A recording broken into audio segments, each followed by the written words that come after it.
নমস্কার বন্ধুরা, Aditi's Bengali home কিচেনে আপনাদের সবাইকে স্বাগত। দুর্গাপুজো এসে যাচ্ছে, আর দুর্গাপুজোয় লুচির সাথে ছোলার ডাল তো চাই। তাই আজ আমি আপনাদের জন্য নিয়ে এসেছি ছোলার ডালের রেসিপি।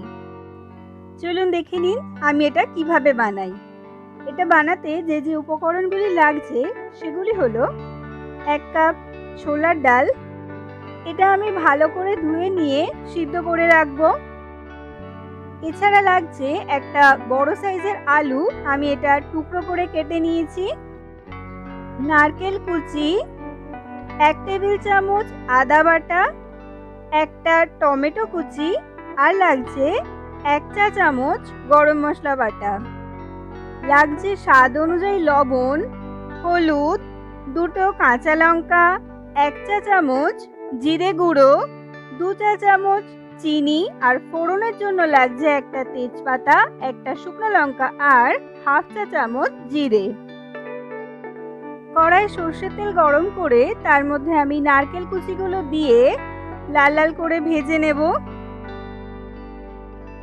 ভাজা হয়ে গেলে এবার আমি নারকেল কুচিগুলো কড়া থেকে তুলে রেখে দেব। এবার ওই কড়াইতেই টুকরো করে কেটে রাখা আলুগুলো দিয়ে দেব সামান্য লবণ আর হলুদ। ভালোভাবে ভাজা হয়ে গেলে এটা আমি তুলে রেখে দেব। কড়াইয়ে আরো কিছুটা তেল দিয়ে তার মধ্যে ফোড়ন দিয়ে দেব। ফোড়নটা একটু ভাজা হলেই তারপর আমি দিয়ে দেব আদা বাটা। আদাটা 2 মিনিট নাড়াচাড়া করে তার মধ্যে দিয়ে দেব জিরে গুঁড়ো। এরপর এর মধ্যে দিয়ে দেব টমেটো কুচি।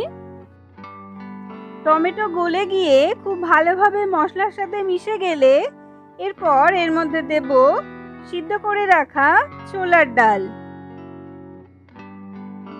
এবার এর মধ্যে দিয়ে দিচ্ছি আগে থেকে ভেজে রাখা নারকেল কুচি, আলু, 2টো কাঁচা লঙ্কা, স্বাদ অনুযায়ী লবণ, হলুদ আর চিনি। আমি এখানে 2 চামচ চিনি দেব, কারণ এই ডালটা আমার একটু মিষ্টি মিষ্টি ভালো লাগে।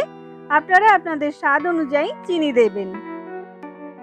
ডাল ফুটে উঠলে দিয়ে দেব গরম মশলা বাটা আর দিয়ে দেব ঘি। গ্যাস অফ করে ভালোভাবে মিশিয়ে নিলেই তৈরি হয়ে গেল ছোলার ডাল। আপনারাও বাড়িতে বানান। কেমন লাগলো আমাকে জানাতে ভুলবেন না। ভালো লাগলে লাইক এবং শেয়ার করবেন। আমার চ্যানেলটি সাবস্ক্রাইব করার অনুরোধ রইল।